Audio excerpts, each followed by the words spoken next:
Bienvenidos a El Autor y sus libros, un canal visto a nivel nacional e internacional. ¿Qué ocurriría si un aroma pudiera abrir puertas que no vemos? ¿Qué pasaría si una historia tuviera el poder de cruzar esas fronteras entre la vida, la muerte y lo eterno? Y si existiera una autora capaz de guiarnos esos mundos invisibles, donde la memoria, el alma y la emoción entrelazan con un susurro antiguo. Muy buen día, soy Reina Rodríguez y estamos en El Autor y sus libros, canal que se ve a nivel nacional e internacional. Y hoy abrimos un espacio creado para honrar la magia de la palabra y a quienes la convierten en mundos muy completos. Hoy nos acompaña una escritora mexicana cuya pluma trasciende todo lo ordinario. Su estilo entrelaza un realismo mágico, una fantasía espiritual e una introspección muy profunda, dando vida a historias que tocan la esencia misma de lo humano. Ella es autora de varios libros y de una saga. Su primer libro, Traiciones y Sirenas. Segundo, Soy culpable de mis pecados. Tercero, Siete rosas en el mar. Y una impactante saga de la cual te acabo de mencionar, Crónicas de la Muerte. Pero hoy llega con una primicia, aquí como siempre, una primicia que estremece incluso antes de abrir las primeras páginas. Sándalo y vainilla, para la muerte y eternidad. Y su escritora es Linda Menova, a quien le doy la mejor de las bienvenidas. Linda, Hola, ¿qué tal? Buenos días, Reina, y a todo tu público.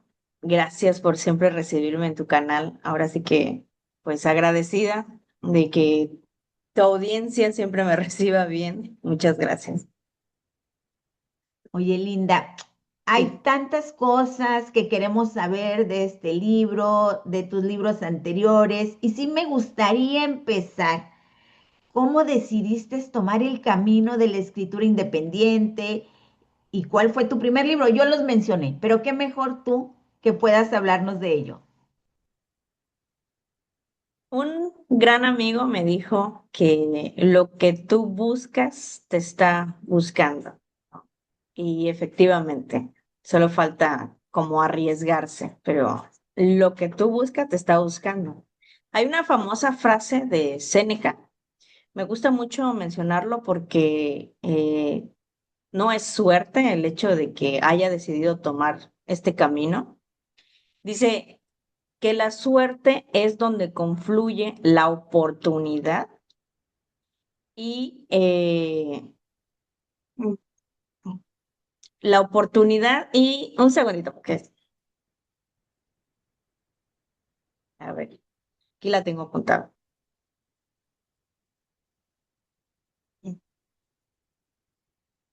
Y la preparación, perdón.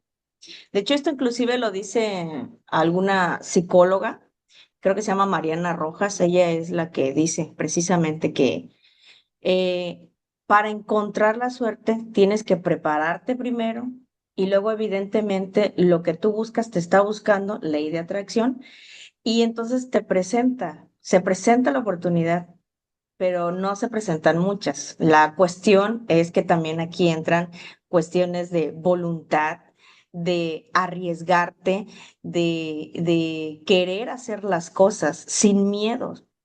Entonces, cuando tú tomas esta oportunidad, pese a tus miedos y todo eso, creas la suerte, ya previamente haberte preparado en lo que estabas. Como muchas veces decimos, es que tienes suerte. Y yo creo algo de lo que tú acabas de decir es que la buscamos. La buscamos cuando tenemos esa inquietud de querer hacer algo y a veces no sabemos ni qué y dices tú, me voy por aquí, me voy por aquí. Y dices tú, wow, tuve suerte, se me hizo. No, es que empezamos a ver, a buscar, a indagar y es la ley de atracción. Entonces, estoy totalmente de acuerdo con eso que estás diciendo. Hay una cosa bien importante. ¿Qué elementos del realismo mágico, de la fantasía espiritual, te atraen como autora? Porque tus libros llevan un poquito de todo y hay uno que está enfocado en ciertas cosas, en lo espiritual, otro en fantasía, pero ¿qué te lleva o qué te atrapa como autora? Bueno, en sí, desde pequeña siempre me ha gustado mucho lo que es la fantasía.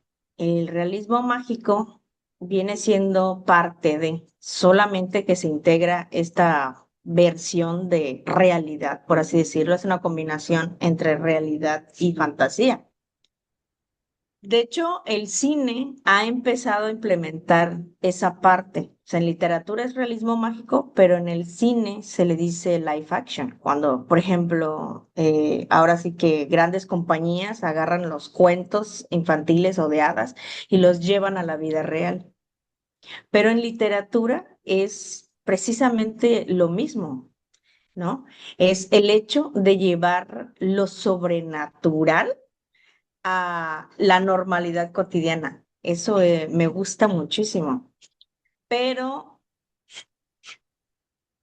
sobre todo es como integrar ambas partes. Es poder dejar mi imaginación fluir, pero al mismo tiempo dándole esencia a lo real. Es jugar con la realidad, con el tiempo, con la perspectiva.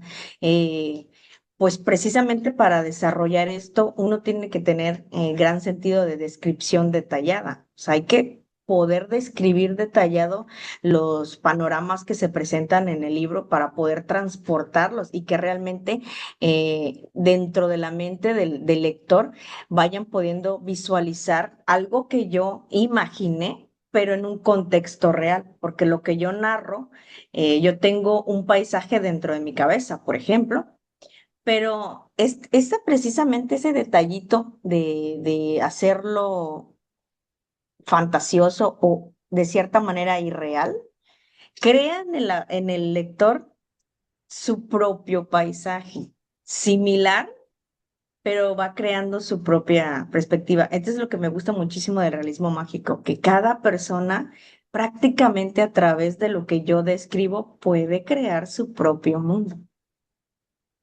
Ahora, todo esto a veces es complejo para quien dice, ¿cómo lo hiciste? Digo, simplemente pensar cómo manejas todo ese realismo, misticismo y fantasía. ¿Cómo ha sido para ti ser una escritora independiente, publicarlo y pues qué retos has superado con todo esto? La verdad es que cuando empecé, yo no llegué sin saber nada. Es donde decía la famosa frase de Séneca, yo ya estaba preparada antes ya había tomado algunos cursos o talleres en escritura, en ortografía y redacción, etcétera. Entonces, al estar buscando esta parte, realmente sí es un poco difícil, pero no imposible. No existen los imposibles. Empecé a indagar en cuestiones de editoriales y todo esto. Evidentemente, al empezar, uno empieza, pues ahora sí que con la fe de Dios y con poco presupuesto. Se presenta la oportunidad en Amazon de poder tener el ISBN. El detalle es que todo lo demás corre de tu parte. O sea, es decir, tú tienes que diseñar la portada, tú tienes que encargarte de buscar a tus propios editores, etcétera, o personas que te corrijan tu escrito para que éste se profesionalice, ¿no? Pero todo eso empieza a correr de tu parte a diferencia de una editorial. Entonces, desde ahí estaba el primer reto, que yo sabía que todo lo demás tenía que ser por mi parte. Entonces, ya dicho esto, involucrado en el medio, aprendiendo de ello, lo más difícil siempre, inclusive aunque estés dentro de una editorial, va a ser encontrar una editora o una correctora de estilo que se adapte a tu forma de escribir, porque reciben cientos de libros los editores eh, pero que se adapte a tu forma de escribir y que sea perfecto sin que se pierda, pero que lo mejore. No, yo llevo 3 años en el medio ya y apenas acabo de encontrar a esta persona que definitivamente, perdón, hace que mis libros se escuchen mejor de lo que ya era, ¿no? Entonces, ese es el mayor reto de escribir, realmente encontrar una persona que sea capaz de rescatar y mejorar tu voz escrita. Es súper interesante saber todo esto porque muchas de las veces, ay, es bien fácil escribir. Ay, o sea, no magnificamos, minimizamos todos esos detalles que van dentro o todo ese proceso para poder llegar a presentarlo y no nada más a subirlo a Amazon, a que se reproduzca, a darle publicidad y luego pararte y hablar de él. Yo creo que todo lleva una secuencia y es mucho aprendizaje. Pero ahora entremos directo a hablar de sándalo y canela. A ver si se ve ahí. Vainilla. Si se ve, sándalo y vainilla, perdón, para la muerte y Sí. eternidad.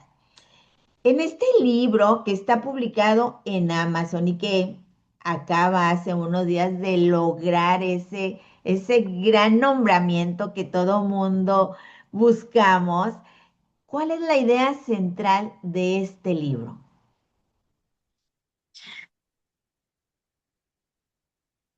En sí, a mí me gusta empezar la creatividad, siempre lo digo, aparece de los lugares menos inesperados. Mis ideas al escribir un libro vienen de ver algún video o de repente de escuchar alguna historia. En este caso fue eso.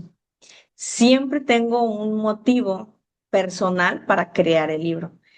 En este caso yo estaba escuchando mucho sobre las historias que se encuentran en las partes altas de lo que es México, en los cerros, que dicen que, por ejemplo, cuando uno está pensando en fortuna, que cuando estás pensando en dinero y te adentras a los bosques o en cerros o montes, etcétera, se te aparece el diablo. Pues, ¿qué otra criatura puede ser? Porque se aparece un paisano precisamente queriendo apoyarte con eso. Entonces, se cuenta que muchas personas se pierden, ¿no? O inclusive han encontrado la muerte. Es un trueque bastante complicado de hacer y es lo bonito que tiene México, ¿no? De siempre estas historias que surgen y desde ahí empieza. Luego encuentro ideal el querer rescatar este tipo de leyendas. Bueno, pues es mi esencia, ¿no? El rescatar y preservar leyendas. Y digo, actualmente, de hecho, las leyendas ya no las escuchamos mucho en los niños. Yo creo que la más popular y la que está en boca de los niños es La Llorona, pero existen muchísimas, muchísimas con las que yo crecí. Cuando yo era niña, evidentemente soy de esa generación que cuando se iba la luz, se quedaba con su familia y a contar historias. O tus hermanos te contaban esas historias. No vayas a salir en la noche porque te va a llevar la llorona. O de repente los aluches o los duendes que se aparecían en la noche. Entonces, todo esto bonito actualmente ya no se está rescatando, ya no se está siguiendo la tradición que tenemos. Además, a lo largo de mis estudios he aprendido que cada mito, cada leyenda, cada relato tiene un trasfondo desde el tiempo antiguo, porque hay mitos que son prehispánicos, que van surgiendo desde la antigüedad, pero esto tiene un trasfondo, siempre tienen un motivo para el ser narrados. Se pretende castigar ciertas actitudes, ¿no? Por ejemplo, hay mitos en el que se castiga el que tú excedas la jerarquía, ¿no? Mm, quizás algún mito prehispánico. Entonces, todos los mitos al tener este trasfondo, mi leyenda no es la excepción. Cabe mencionar que todos mis libros son creación literaria. Por ende, yo quise hacer mi propia leyenda, siempre rescatando como todos estos elementos.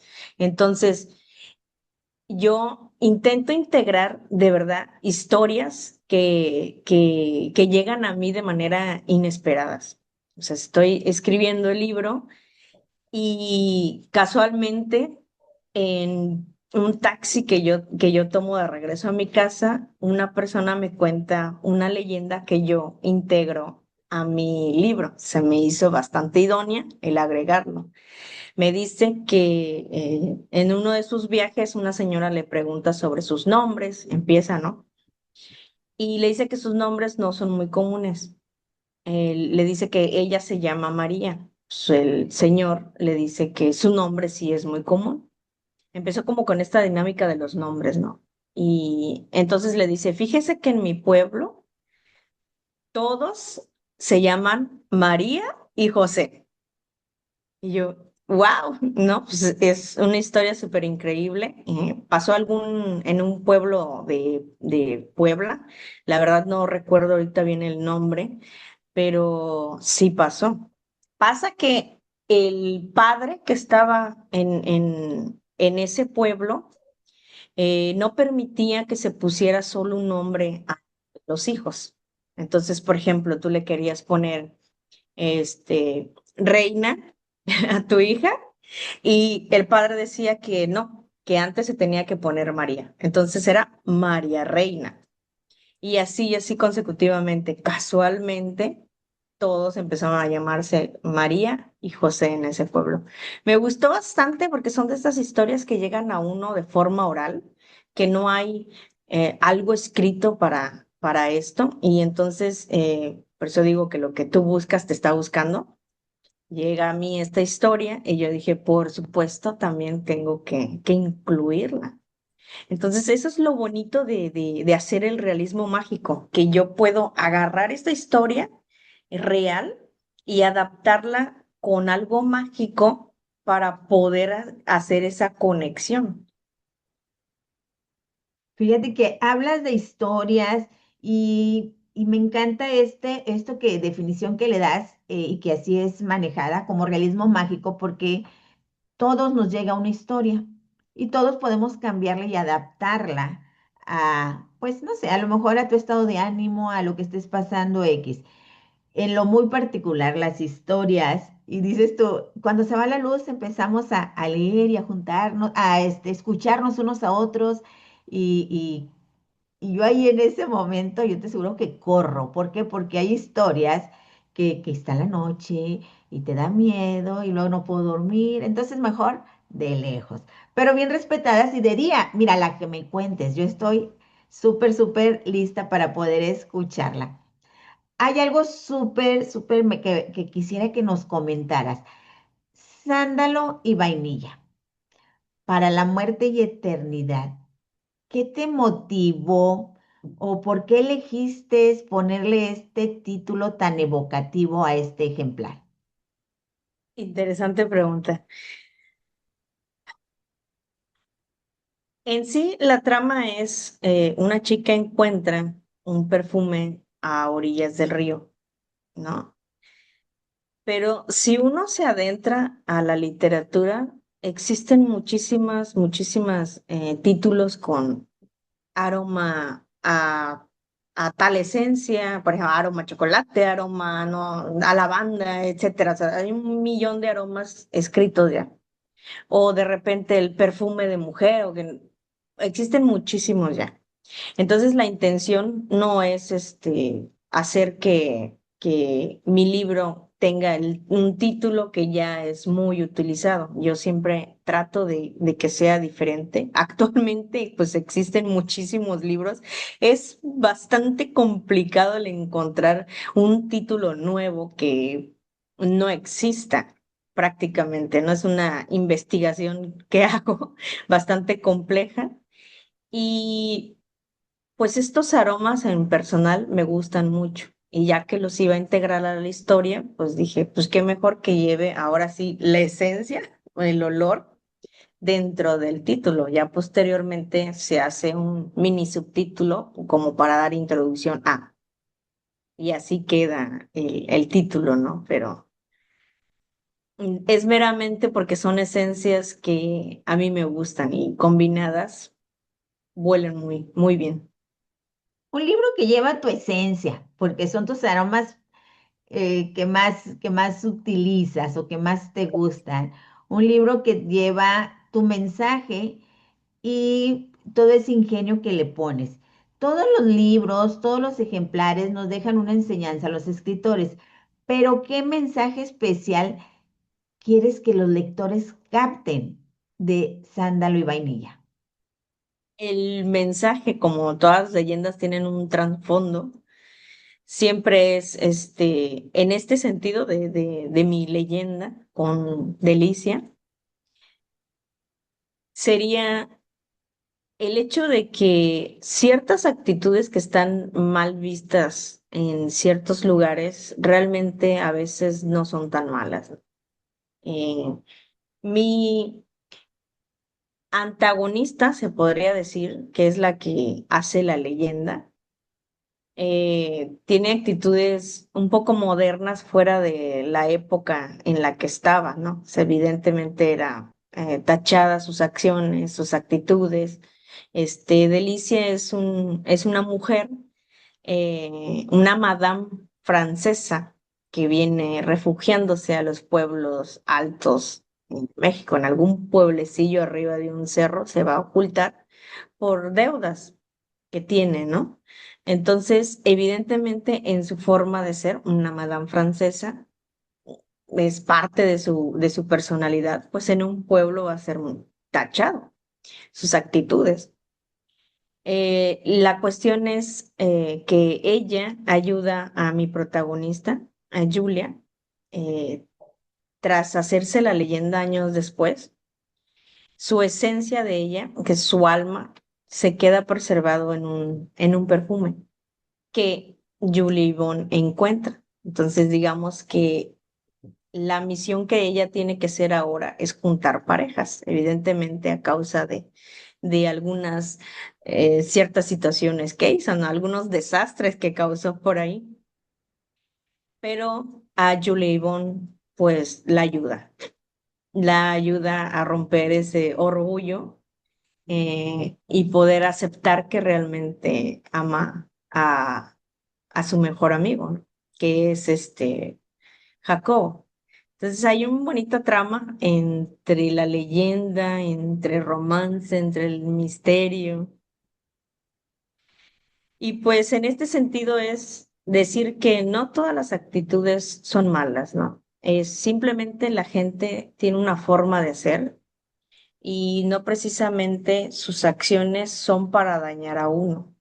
O sea, la gente actúa porque así le compete a ella, pero no tienen absolutamente nada que ver con uno.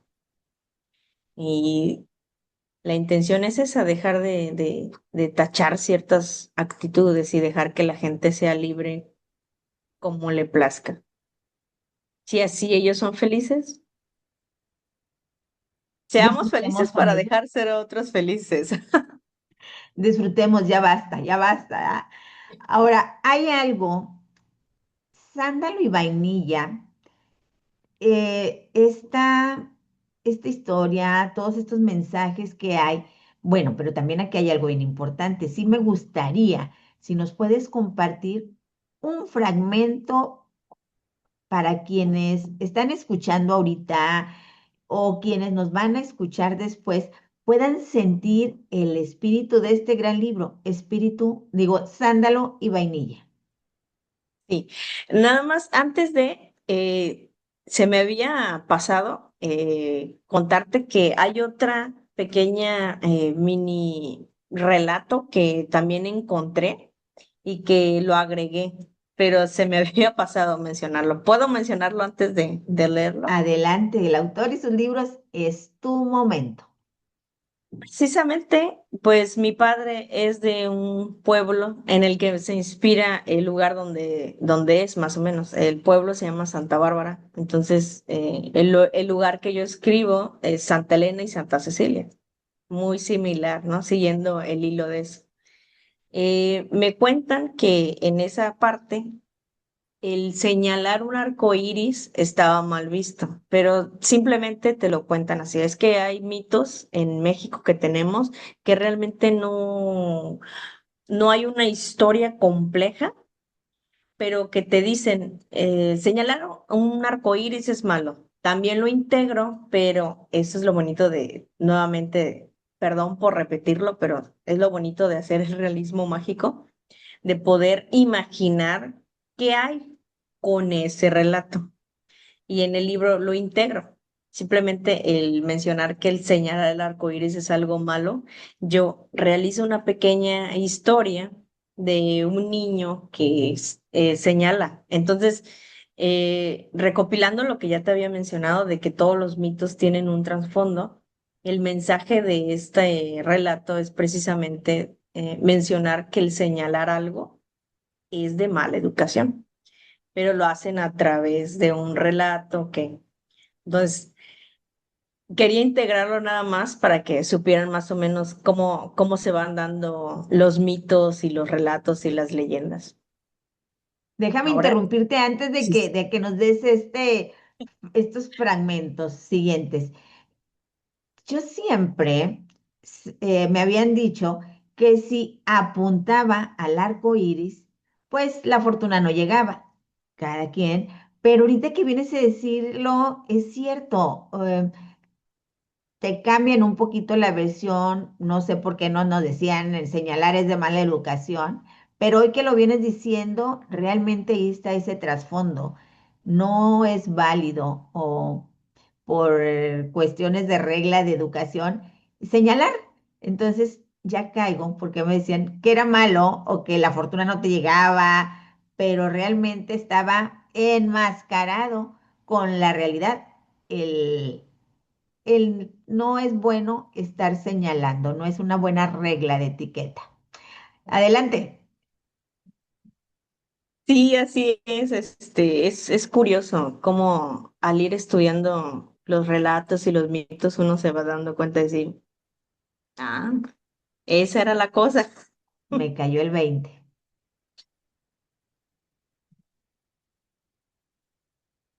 Un Ahora segundito sí, le dinos voy qué hay a... con ese relato, porque tenemos que sentir el calor de sándalo y vainilla en todo momento.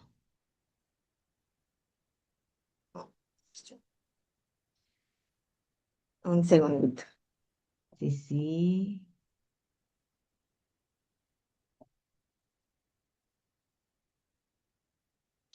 Aquí en lo personal, mientras, discúlpame que ahora sí que está un poco lento mi teléfono, pero sí me gustaría decir, por ejemplo, que me gusta muchísimo escribir este tipo de historias que tienen un poco de integrado la fantasía oscura, porque es una manera de hacer que lo malo prevalezca, ¿no? Es integrar estos factores de terror, de suspenso, de misterio. ¿Y a quién no le gusta?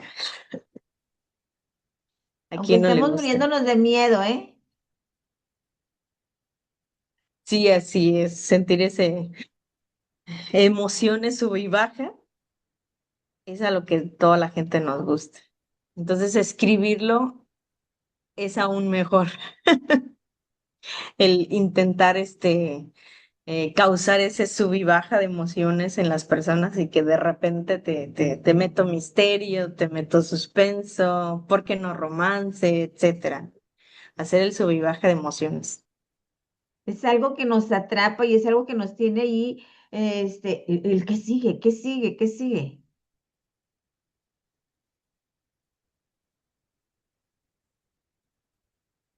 Este es el primer capítulo del libro. Una disculpita, anda lento mi teléfono. Oye, no, y súper agradecidos porque esto a veces estamos ajenos a causas externas, la luz, el internet, el clima, y hoy ha sido un buen día. Entonces, que ocurran este tipo de detallitos en programas que se están saliendo en vivo y en directo es parte de lo que tenemos que pasar. Así es. Mira, el primer capítulo se llama La llegada. Si quieres, porque es que yo cuando comienzo a leer me No paras. emociono. Podrías podrías con mucha confianza, por favor, decirme stop para que se quede en intriga, ¿no? Claro. Capítulo uno, La llegada. Nunca fui una niña común. Aunque en mi exterior pareciera normal, por dentro sentía curiosidad hacia lo tétrico y siniestro. Por eso amaba las historias escalofriantes que me contaba mi padre acerca de cómo una villana aterrorizó a todo un pueblo. Nunca delaté mis gustos con mis amigas, y mi padre parecía saberlo todo. Por eso, durante toda mi infancia, me contaba la historia justo antes de dormir. Y no es que no hubiera muchas historias que contar, solo que esta era real, lo que lo hacía aún más espeluznante y pavoroso, por demás que la historia había pasado muy cerca de nosotros. Mi pueblo tenía la extraña costumbre de retorcer y alterar cualquier chisme hasta convertirlo en un cuento de terror para niños. Sinceramente desconozco el motivo de ello, pero la diferencia es que a mí sí me gustan los relatos de suspenso, en especial ese, donde la trama se enfoca en una mujer maliciosa con intenciones diabólicas para con otras personas. Pero tenía que crecer, no por siempre podría mi padre contarme una historia que se convirtió en leyenda meramente para entretenerme. Tenía que crecer y vivir mi vida lejos de la fantasía oscura que me cubría, para que ésta no fuera de algún modo parte de mí. Recuerdo una charla que tuve con mi padre porque fue la primera vez que dudé de que fuera cierta, en una de las miles de veces que me había contado la misma historia. Hace un tiempo, una despiadada mujer convirtió a Santa Elena en un pueblo fantasma. Y aquí comienza la historia. Era 1970, época de cambios, fútbol y cambio en las grandes y política en las grandes ciudades, aquellas ciudades donde existen más cambios en el corazón que en los bienes materiales, donde encuentras placeres fáciles en cada esquina y desamores eternos. Era 1970, época de cambios porque a partir de este momento se da por sentado la satisfacción presta y mundana priorizando las emociones banales, mas en las planicies altas donde existen pueblos, aún reinaban las tradiciones aquellas de tranquilidad y matrimonio, donde la mayoría de la gente sabía cómo quererse bonito, de arduo trabajo campestre y rural sin duda, pero con integridad hasta en el alma, fieles a sus parejas, a sí mismos y hasta devotos del catolicismo, sobre todo a la Virgen María, la Madre de Dios, que es mi madre también, hasta que llegó esa malvada bruja a corromperlo todo. Se dice que de tierras lejanas y extranjeras de costumbres paganas e indecorosas, ausentes de Dios, llegó una mujer de porte elegante y fina moda francesa atrapada en los años 50, o por lo menos es lo que contaban las mujeres del pueblo. Vestía con un traje ajustado al cuerpo en color verde olivo vibrante que permitía relucir su esbelta figura, y accesorios que acompañaban su atuendo estrambótico, un sombrero redondo y guantes largos de satín en color negro que destacaba su sensualidad a kilómetros, sobre todo cuando dejaba ver ese rojo sobre sus labios, semejante a una manzana gala royal por su dulce sabor y jugosa textura. De piel blanca y suave a la vista, cabello oscuro como la obsidiana, e igual de brillante, dotada de una belleza inigualable, pero con el alma turbia, llena de frialdad y falta de escrúpulos. En el pueblo se dice que tenía magia en los labios y que hechizaba al mirar. Seducía y encantaba con cada delicada palabra al unísono del movimiento de sus ojos marrones, como felinos que acechan a su presa. Ella se hacía llamar Delicia, pero los del pueblo terminaron por apodarla como la amante del diablo. Con el alma corrompida, aparentemente disfrazada de ángel para engañar a la gente, pero siendo un ser maligno y tentador, capaz de perturbar hasta la rectitud y bondad de cualquier hombre que tuviera la desdicha de estar en su presencia, o tan siquiera cruzarse en su camino. Delicia no era humana, era un ser preternatural, o por qué otra razón nadie pudo escapar de sus malévolas intenciones, tal cual una serpiente enrollando su captura. Era un ser que nació para ver arder el mundo, nació para pecar. ¿O qué otras intenciones tendría una mujer extravagante en un simple y ordinario pueblecillo, sino el de regocijarse en la maldad de Satanás? Cuando Delicia llegó, vivía alejada del pueblo, al pie de las montañas, en un terreno rocoso y difícil de habitar. Nadie sabía cómo su economía fluía, si no trabajaba ni criaba animales como en cualquier granja. Esa mujer era todo un misterio. Por demás que muy pocas veces bajaba al pueblo para abastecerse de los más extraños víveres que tenemos, tal como sal de lombriz, escalomes, o popularmente llamados caviar mexicano, chuses, huitlacoche, cacao, tabaco y mezcal curado. Hacemos un pequeño paréntesis. El mezcal curado es una mezcla de alcohol de agave con romero, clavo de olor, albahaca y canela que sirve para aliviar dolores de cabeza y empacho. Receta especial que solo Delicia preparaba. Ya imaginarás qué dones tenía. ¿Cómo no llamarla bruja si nadie sabía nada sobre ella, más que sus extraños hábitos y costumbres? Poco tiempo pasó para que el pueblo entero también comenzara a notar sus extraños rituales. ¿Qué extraños rituales, padre? Cuestioné. Esa era la primera vez que realicé y que a partir de ahí se desencadenaría, perdón, un torbellino de ellas. Rituales de sacrificio humana, hija, respondió mi padre con tono bajo y misterioso. Continuó. Se había escuchado antes que Delicia subía a la montaña cada luna llena, y entre los últimos árboles que la rodean, prendía una fogata mientras que bailaba completamente desnuda y loca, entre risas y aullidos en las noches de frío de largo otoño, precisamente cuando las hojas de los árboles se tornaban de rojo como la sangre. A mi parecer, la bruja se preparaba para comer. Se dice que la sangre humana era un elixir perfecto, su elixir para la eterna juventud. Y vaya que era una mujer de aspecto juvenil, como si el tiempo se negase a pasar sobre ella. Al cabo de unos días, la primera víctima apareció. Tenía que ser un blanco fácil que no demandara tanto esfuerzo, para probar que sus hechizos funcionaran a la perfección. Para fines prácticos de la historia, voy a decirte primeramente que todos en aquel pueblo se llamaban José y María.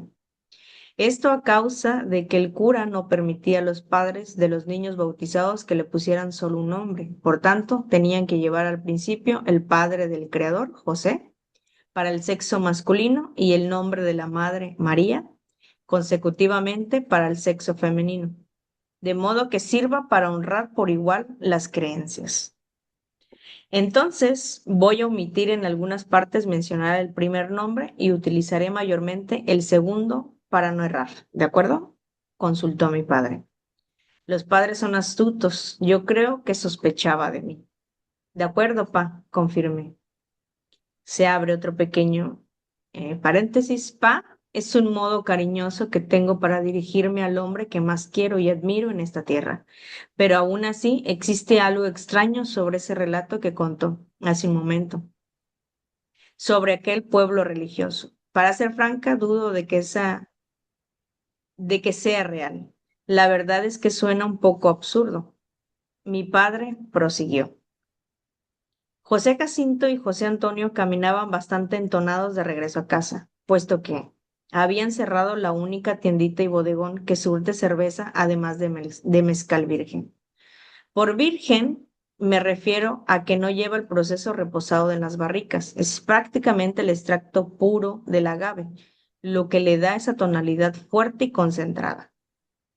Cuentan Cuenta don Antonio que ese día no asistió el tercer compadre borracho del grupo, José Carmelo, a razones de enfermedad o por suerte más bien, y que además ese día la ligera neblina traía consigo un aroma bastante singular, como a perfume de mujer con notas especiales entre sándalo y vainilla. Se distinguía lo dulce de la esencia al caminar. Cuentan también Cuenta también que ligeramente recuerda cuando don Jacinto se desvió de su camino habitual para dirigirse hacia el sendero que conduce a la montaña, y que al preguntarle a dónde iba, éste le dijo que una voz dulce lo llamaba. Don Antonio en el momento lo consideró loco y lo dejó solo mientras tambaleándose casi a rastras llegó a casa. Después de ese día jamás volvieron a ver a don Jacinto por el pueblo, y don Antonio junto con don Carmelo dejaron de frecuentar el lugar hasta que el vicio pudo más con ellos. Así, cuando don Antonio regresaba a su casa, después de beber fuera de aquel bodegón del pueblo, tuvo el mismo suceso, misma ruta, mismo aroma.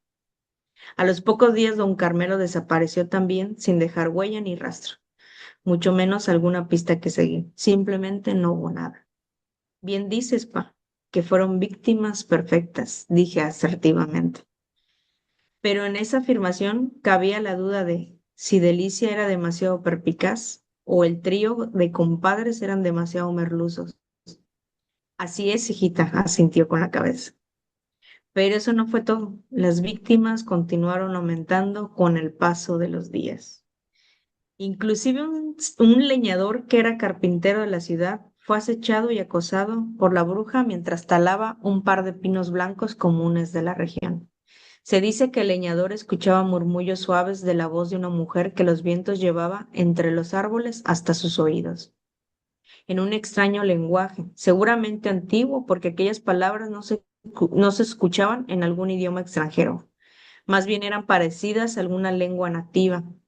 A eso sumado el olor tan particular a sándalo y vainilla, el mismo que los compadres del bodegón describieron. Pero el valiente leñador hacía caso omiso ante aquel misterioso suceso, puesto que tenía trabajo que hacer y varias bocas que alimentar. Tenía una numerosa familia que proveer. En esta ocasión sí encontraron al leñador, pero muerto. Su cabeza degollada se hallaba en la cima de uno de los escasos pinos blancos del lugar, en una zona pequeña donde crecen esa clase de fino pino por alrededor de 1 kilómetro en el perímetro. Por eso fue sencilla su exacta ubicación. A mí me pareció más bien como una advertencia. ¿A qué crees que se deban las muertes, pa? Cuestioné de nuevo. Desde mi punto de vista, se inclinó hacia mí. Es como si la bruja sintiera el dolor de la naturaleza. Quedé pensativa y brevemente y continué escuchándolo. Al principio pocas personas desaparecieron sin saber cómo ni por qué. Luego fueron encontradas tres muertas, contando al leñador, y después todo empeoró. Aquí fue cuando el pueblo se desvaneció. ¿Qué cosas? ¿Cómo escuchándote empezamos a ligar o a unir todos esos cabos que empezaban al principio? Por ejemplo, porque el padre tenían todos los niños que llevar el nombre de José y María al inicio. Ya caí, ya sé por qué. Porque manejarse con tanta cautela esta mujer que jamás envejecía, tantas cosas que todavía hay que descifrarlos, y a lo cual yo les digo, adéntrense a este ejemplar, sándalo y vainilla para la muerte y eternidad, porque dentro de este gran nombre y título que nos evoca, pues también vamos a descifrar muchas cosas que a veces así como que no entiendo muy bien. Gracias por acompañarnos en este viaje donde las palabras se convierten en portales y la literatura en un puente entre lo visible y lo eterno. Hoy descubrimos que una historia puede reflejar aquello que el alma guarda en silencio, y que la imaginación es a veces capaz y es la única brújula de guiarnos hacia nuestro propio misterio. Gracias, Linda Menova, escritora, por presentarnos hoy y decirnos casi, casi este capítulo, cual nos deja mucha inquietud para poder seguir leyendo los otros más que trae dentro de este gran libro, Sándalo y Vainilla. Pues muchas gracias por el espacio, por el tiempo y esperemos que tus lectores, así como yo, disfruten de estas historias de misterio, de suspenso y romance, por supuesto, también hay. ¿Por qué no? Yo sé que hay mucho romance y lo podemos ver, leer en esas grandes literaturas que tienes, así que pues invitamos a que entren a Amazon, busquen el nombre de Linda Menova, vean sus libros y te guíes y digas tú, este me llama primero la atención y es el cual voy a empezar a leer. Pues hoy descubrimos que hemos abierto un gran universo donde el aroma, la memoria y lo espiritual dialogan con fuerza, pero no una fuerza ligera, sino una fuerza muy sorprendente. Linda Menova, dinos por favor dónde podemos encontrarte, cuáles son tus redes sociales y qué más vamos a Arroba, esperar. ay, perdón, arroba Linda Menova. Así me pueden encontrar en todas mis redes. Estoy presente en Instagram, en Facebook, en YouTube y por supuesto en Amazon. Así como dice Reina, pueden colocar lo que es mi nombre o bien el título del nombre para poder aparecer, para que aparezcan todos los libros y allí aparecen. Si ponen mi nombre primero, van a aparecer todos los libros que he escrito. Si no, pueden ubicarme también por el nombre del libro. Pues ya saben, síganla muy de cerca. ¿Ya tienes uno de sus libros? ¿Ya los tienes todos? ¿Ya los leíste todos? Pues déjanos una reseña ahí en Amazon. Amazon te da la oportunidad de dejar una reseña para saber qué te pareció el libro, qué tan sorprendente, qué tanto lo relacionas contigo. ¿Has escuchado alguna historia? También coméntalo. Y déjale esa calificación que Amazon te permite por estrellas. Así que te invito a que dejes 5 estrellas, que es la calificación máxima que Amazon nos da la oportunidad, pero también sé que si hubiera una sexta, le pondrías a este ejemplar esas 6 estrellitas. Así que tienes que estar, tienes que leer, tienes que dejarnos una reseña y esa gran calificación, porque es parte que alimenta al escritor y lo ayuda a seguir fortaleciendo estas grandes obras. Yo soy Reina Rodríguez y esto es El Autor y sus libros, un canal que se ve a nivel nacional e internacional. Y a quienes siguen creyendo en el poder transformador de una historia bien contada como esta, asegúrate de estar presente en cada una de nuestras emisiones. Si este episodio te inspiró, te invito a suscribirte, a darle clic a esa campanita para que te lleguen todas nuestras notificaciones y cada vez que se presente un nuevo autor o un nuevo escritor, sepas tú el momento exacto en el cual se van a presentar. Cuando este video te llegue o cuando tengas la oportunidad de escucharnos, compártela, compártela, compártela, porque hay mucha gente con la cual está interesado en conocer un poquito más de nuestro escritor o nuestro autor. Así que nos vemos en el próximo capítulo donde estaremos presentes con un nuevo y un próximo mundo y con un nuevo autor. Gracias, Linda Menova. Gracias. Muchas gracias.